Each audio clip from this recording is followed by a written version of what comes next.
In American society, money is a taboo topic. We're taught at a young age it's improper to talk about it, but we're also bombarded with messages about the power and importance of money in our everyday lives. And by not talking about it, we miss out on the skills and lessons we need to effectively understand and financially plan. That changes today. Welcome to Money Tales. Hosted by Sandy Brager and Cami Doder, Money Tales brings more than 35 years of combined professional experience in personal finance to demystify money and demonstrate what it's like to speak openly about personal financial matters. Join us each episode as they interview modern-day movers and shakers about how money decisions intertwine with their daily lives in order to give you better insight into productive financial conversations.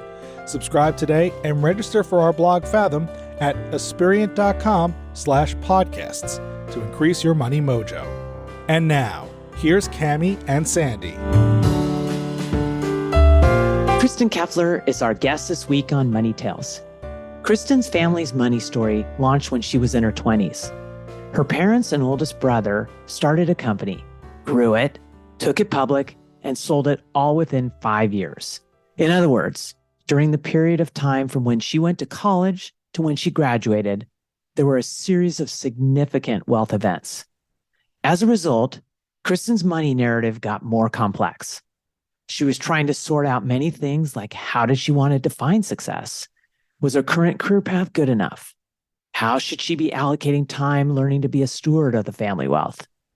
Kristin was in a big soup of confusion around identity as she sought to understand who she was as an individual, separate from her family contribution. Today, Kristin is a thought leader and consultant at the forefront of a global shift in family wealth advising known as Wealth 3.0. Kristin is the founder of the consulting firm Illumination 360 and the chief learning officer of the Johnson Financial Group. She specializes in human motivation and behavioral change, family dynamics, family governance, rising gen education and development, and intergenerational collaboration.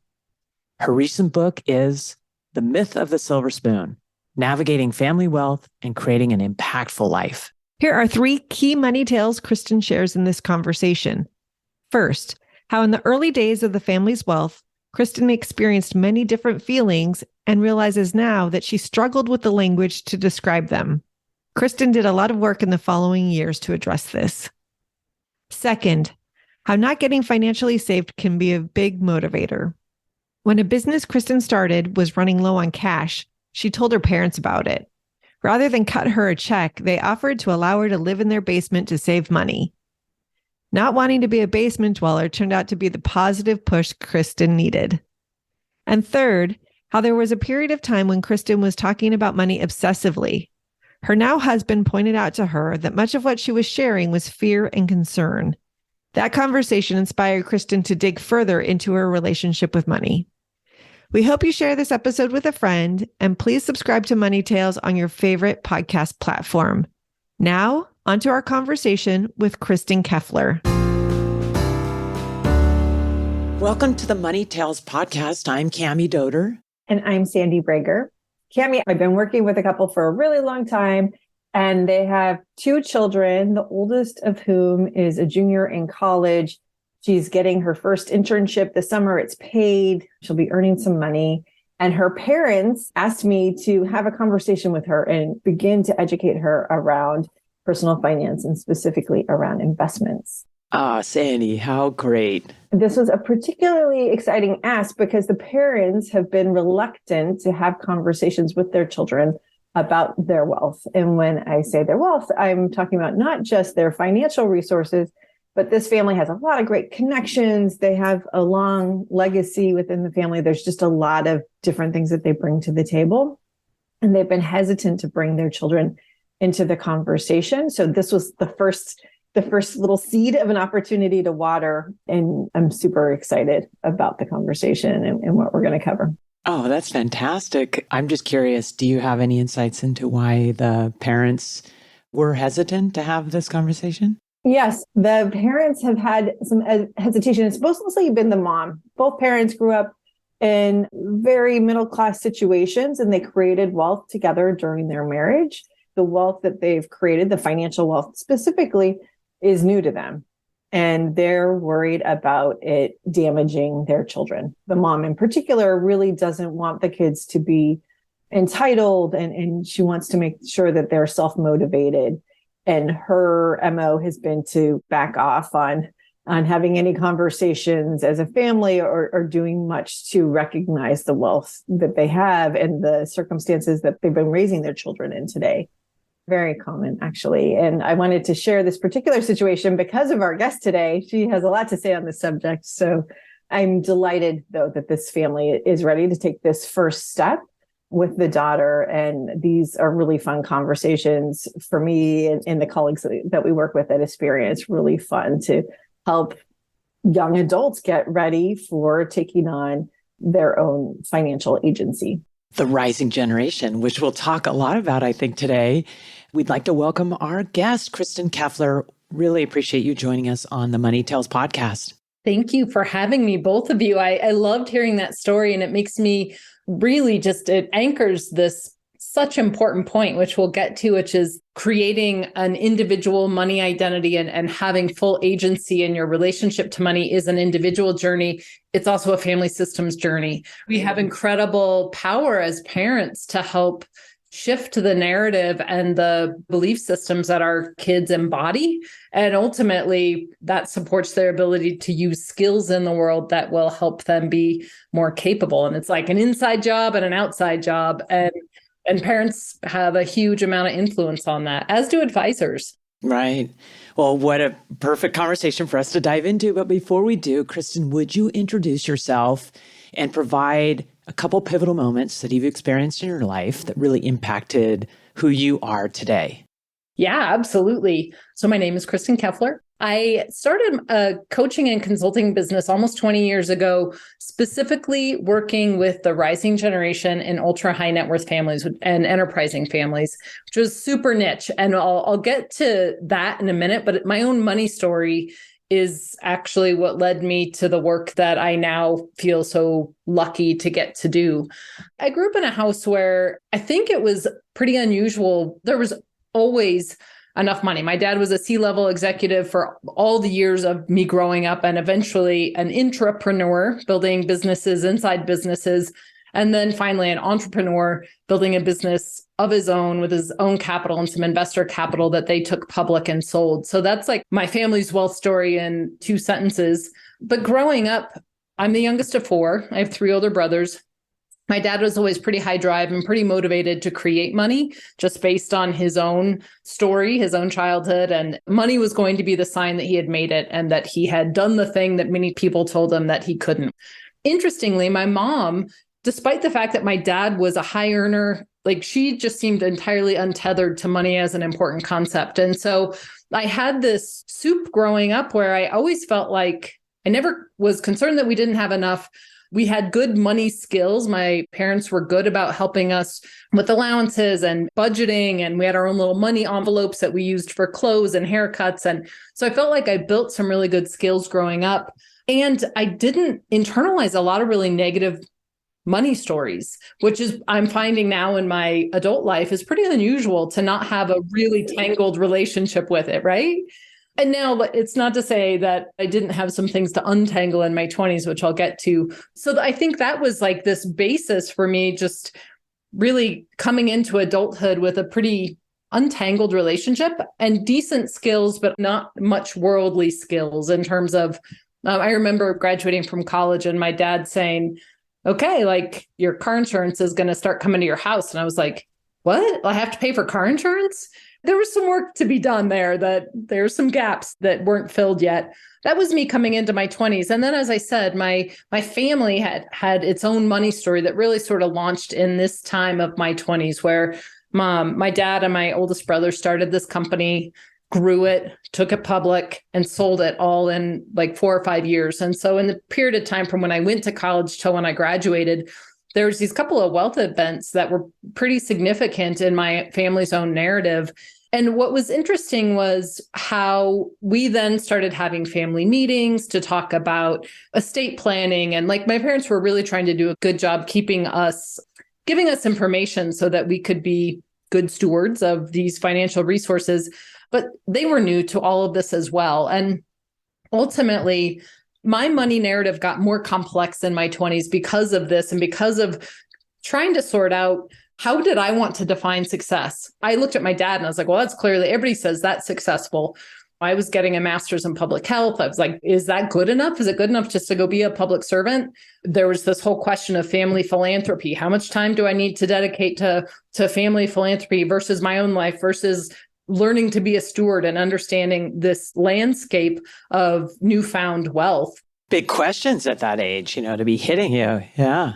Huge questions, right? Like, and my 47-year-old self can look back and go like, oh, I can see how all these things ultimately were really helpful to my journey. But at the time, I can say that it was a big soup of confusion around identity, like who was I as an individual separate from my family, contribution, what was my work path? Was it meaningful enough? Was it successful enough? There was just relationships, like, I don't know, when and how do you tell someone you're dating? Like, when do you bring them up to the ski home that my parents just built? Because as soon as you do that, then it's the like, what does your dad do? For me, there was just a lot that got sort of tangled up in there around personal identity and family wealth and my own money story. And the final piece that I think is important for our conversation is that really, while I didn't have a really tangled relationship with money growing up, I still had a very adolescent relationship with it. And it wasn't until I was competent in managing my personal finances, but I hadn't really fully embraced the power of money and money in motion and the idea that I could really create a life and support it with money that I generated, right? There was this whole other like level 2 or level 3 understanding of the power of money and my power to generate it and to use it for meaningful things. Like that was like 3D chess compared to where I was in my 20s. Sounds like that was important to you. And if we can go back a little bit, you mentioned money was important to your dad and not so much to your mom. So how did that translate into your relationship with money as a kid? What was it to you? What's interesting is I look back now and I think, if you think about money archetypes and kind of how are we wired around money, from a very early age, I was naturally an accumulator. When we would get our allowances and get to put the money in our little envelopes, I loved seeing the envelope get thicker and thicker. We got money for lunches and for haircuts and for clothes. And I would walk home from school and go home for lunch so that I didn't have to spend it, right? So there was some natural accumulator part of me, and that I think I must have internalized from my dad's messaging around security and the importance of generating money for security. My dad was very clear on things like don't carry debt, including as soon as he could pay off a mortgage, he did. He paid my parents' house off multiple times. Then he'd re-leverage it, use that for something for business, and then he'd pay it off. So I definitely internalized that. But my mom's influence around it, she was not irresponsible and she wasn't childish with it. Material things didn't matter that much to her. She loved experiences. I think I really got this sense of generosity and sort of freedom with money by watching her, but still very anchored in this accumulator part of me that like seeing the envelope get thicker. Oh, that's interesting contrast.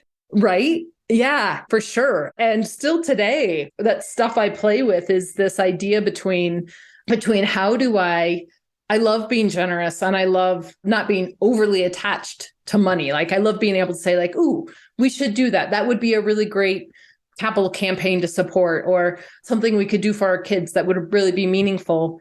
And I love being able to do that. And there's also the part of me that likes seeing the bank account get bigger. You just want that security and knowing that you have that rock there. So Kristin, this is so interesting. You're heading into adulthood with these strong foundations. And you said your father and your oldest brother started a business when you were in college, sold it by the time you were out of college. So those are pivotal years when you're really thinking about your own future as a financially independent person. These conversations that your family started to have when the business was being sold, you said generated a lot of questions in your mind about your identity. And I'm curious, were you talking to your family about those questions?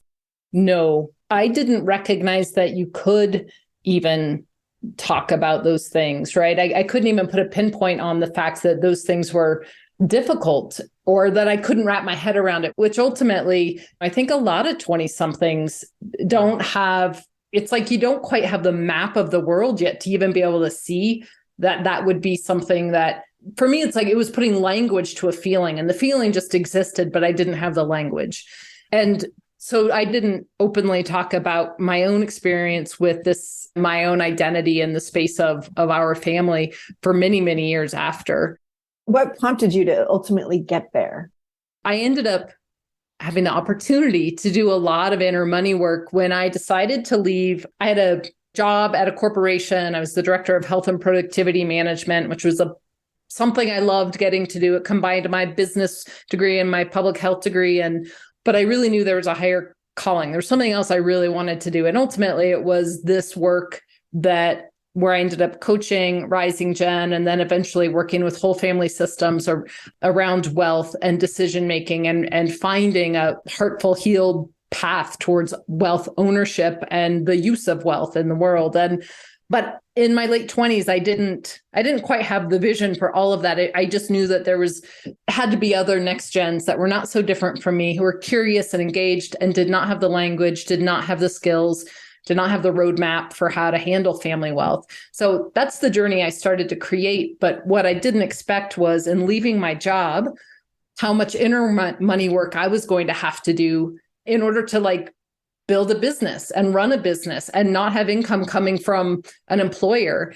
And at that time, my parents had wealth, but they weren't passing that wealth down to us. But I knew there was a backstop there. And I remember a very key moment when, about 18 months into having left my job and starting in my coaching work, that I expected I would be solvent by then and that I would be covering my expenses, but I was not. And I was getting down to the end of my liquid savings, and I was going to have to tap into retirement money, which would have been really expensive to do at that time.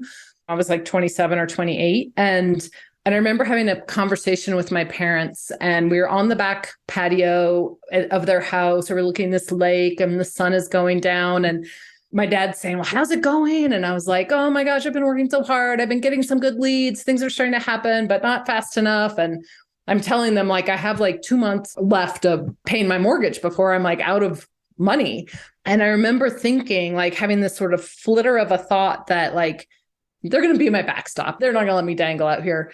And I'm telling them the story. And my dad was like, we are so proud of you. We know you have this, and we're always in your corner. And I could feel myself start to exhale. And then he says, and Mom and I have your back. And if you need to, you can always move into the basement. But I was like, no. The kiss of death. That's interesting.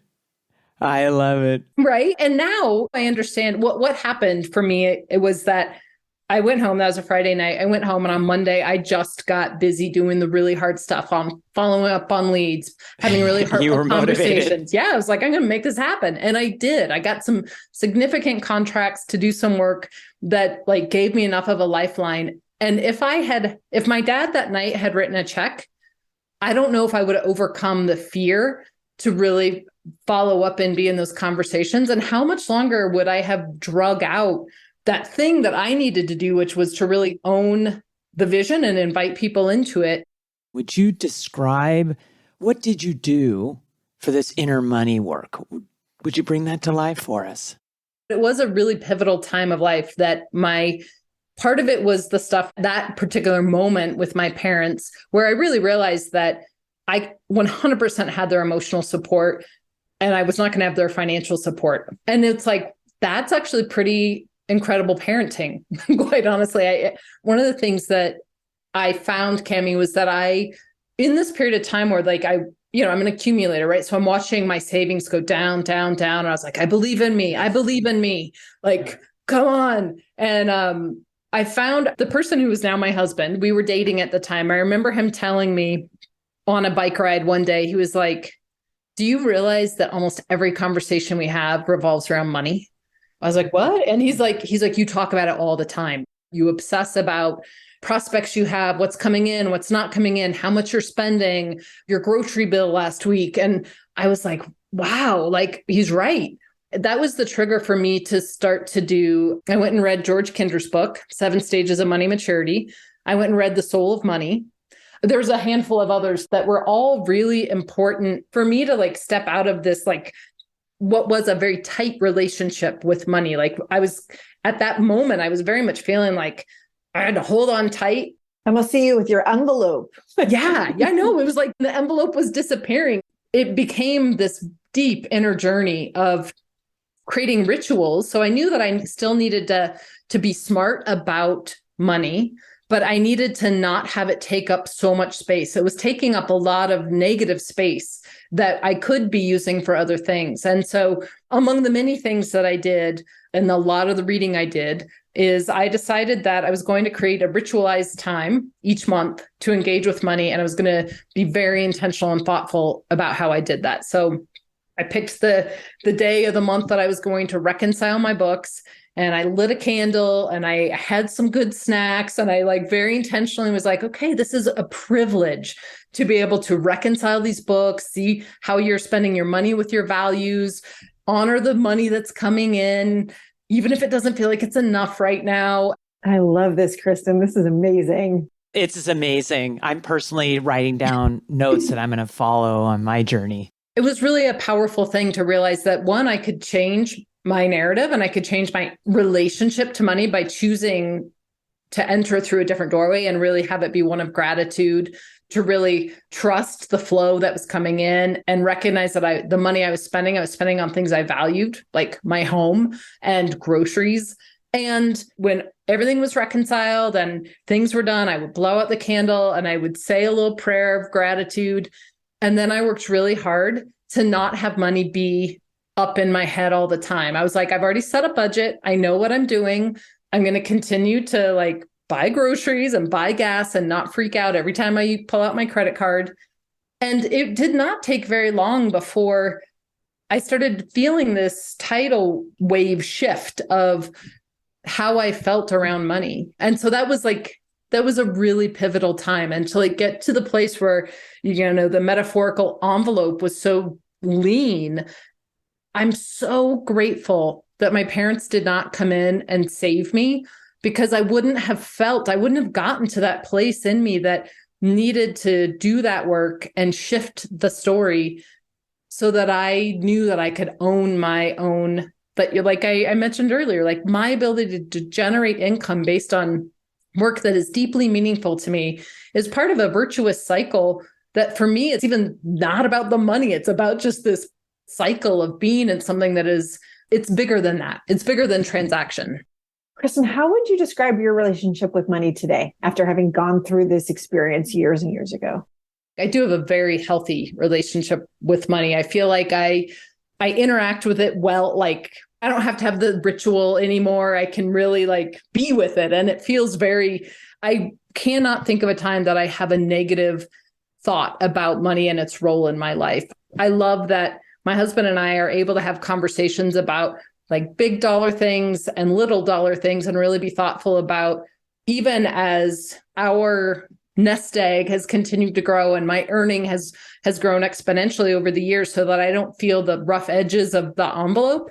I still feel like we spend money based on our values. We're not wasteful. So when we have a subscription that's like, we don't even use that subscription anymore, why don't we cancel that? We're very clear about that. And I feel like being grounded in the values of really being tuned into that still is really very helpful for me, while being able to lean into the bigger amounts of money and feel like, oh, I can move that in the world in even bigger ways. It's more powerful. And that feels really incredible. What an amazing journey. Kristin, you recently authored a book, The Myth of the Silver Spoon, Navigating Family Wealth and Creating an Impactful Life. And we would love for you to share what brought you to write this book. Yeah. So you can imagine. So this book is written for the rising generation in affluent families and enterprising families. So families that own operating businesses and those who have sold operating businesses and have liquid affluence. And it's also for their parents and it's for their advisors. My motivation to write this is in part my own story. There's a codification of my own journey of being a second gen in my family that I realized I wasn't alone. Like my journey of trying to figure out my identity my exploration around money. And though I think that my pile of money clutter was pretty small compared to a lot of the rising gen I work with, I still had money clutter to unpack, as I just shared with you guys.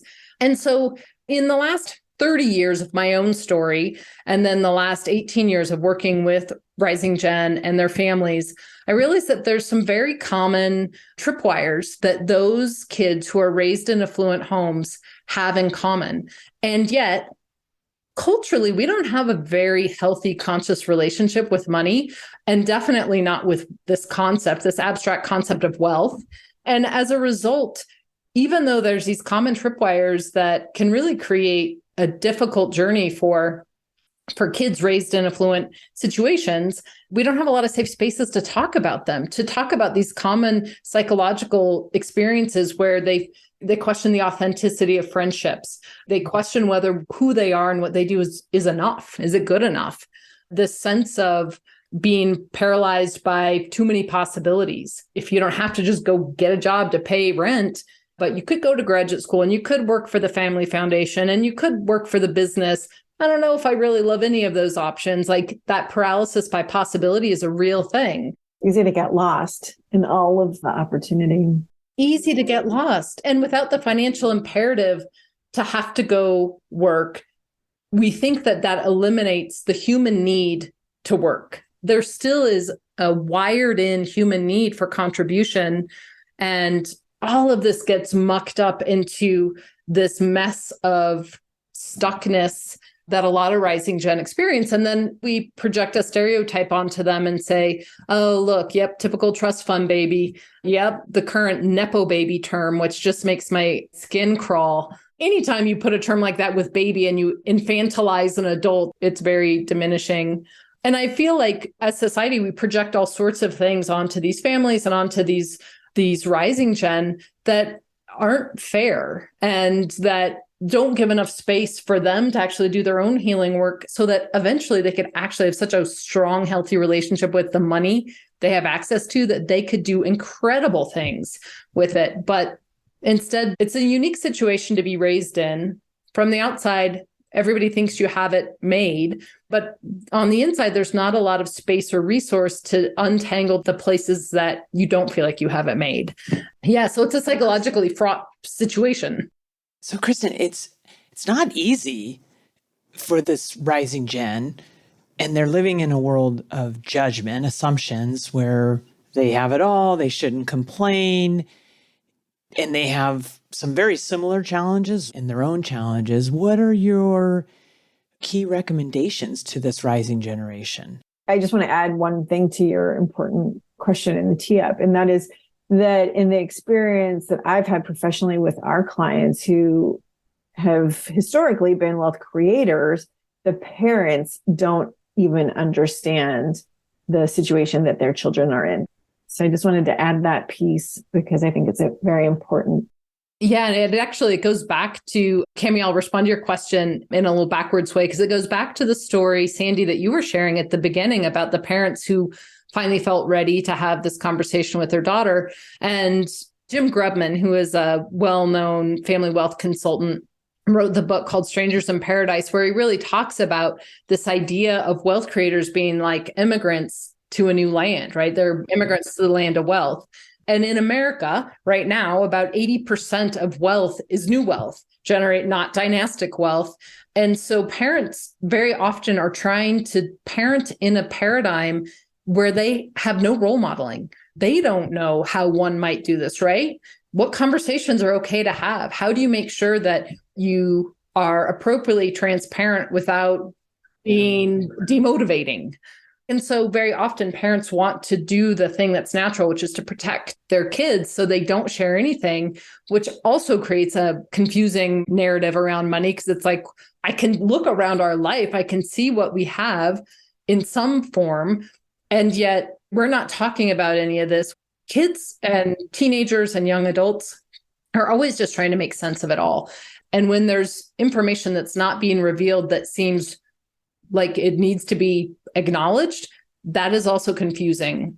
To answer your question, Kami, I think it's a both and. I think it's both that each one of us and every rising gen has the opportunity to claim their own life and decide, what have I inherited in terms of beliefs and habits and narratives around money serve me well that I would adopt and consciously adopt?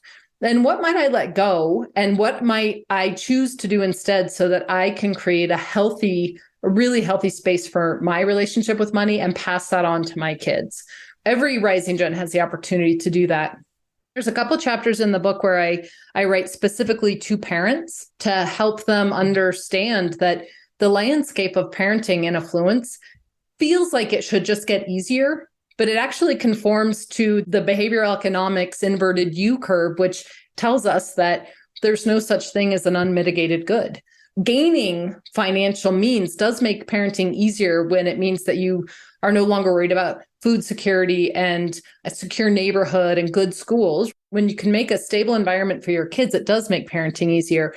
But there's a point at which that curve actually starts to go back down, and it's harder because you can no longer rely on external circumstances to help your kids build character strengths and skills that are essential for their development. And money becomes the buffer that, when not intentionally used, can get in the way of your kids building those skills. So I think it's a both and answer to the question, which is there's individual work that each rising gen can do to create their own space and their own healthy relationship with money and wealth. And then there's family systems work where parents can be really thoughtful about what are they trying to parent for, and how can money really be a tool for that rather than something that's just the crutch you lean on because you have more than enough of it. Yeah, sometimes offering the basement rather than writing the check really does make a difference. Yep, exactly. Kristin, as our conversation comes to a close, I want to quote something from your book. This really struck me, and I think it's just a really nice way to begin to wrap up the conversation. You say, letting go of who you have been in order to make room for who you are becoming is scary work, but it's so worth it. And I thought that was so encouraging. And this is a fantastic book. I think everybody should read it. Thank you. Thank you for being in conversation with me about this stuff. I feel like the work that you do with Money Tales is mission aligned with my own, where the goal is really to create space for conversation and increased consciousness and awareness around money and its role in our lives. And the more we can unstick the sticky parts, the more that we can make it such a powerful force for all good things.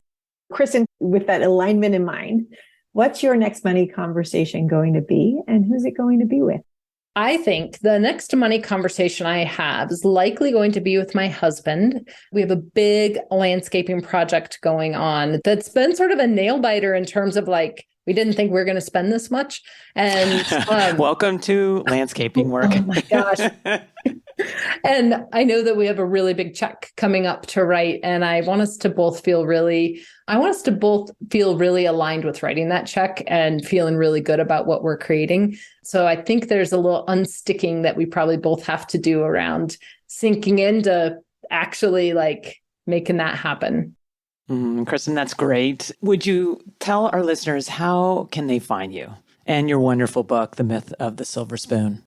So my website is one way. It's Illumination 360. So ILLUMINATION 360.com. And then I'm active on LinkedIn. So it's Kristin Keffeler, KEFFELER on LinkedIn. Excellent. Kristin, thanks so much for sharing your stories, bringing them to life. This is such an important topic, not even just for the wealthy. I think there's cause for everyone to hear this story and have greater understanding. So thank you so much. And thanks for joining us on Money Tales. Thank you, Cammie and Sandy. This was super fun, as I thought it would be. So thank you for having me. Thanks for listening to the Money Tales podcast. If you've enjoyed this episode, share it with someone you think would benefit from listening, and leave us a review on your favorite podcasting platform. Your ratings and reviews help more people find our podcast. If you're inspired to gain clarity and peace of mind about financial matters, don't hesitate to reach out to our team at Aspirient. Go to aspirient.com/start a dialogue. Or you can email Sandy and me at podcasts@aspirient.com. See you next time.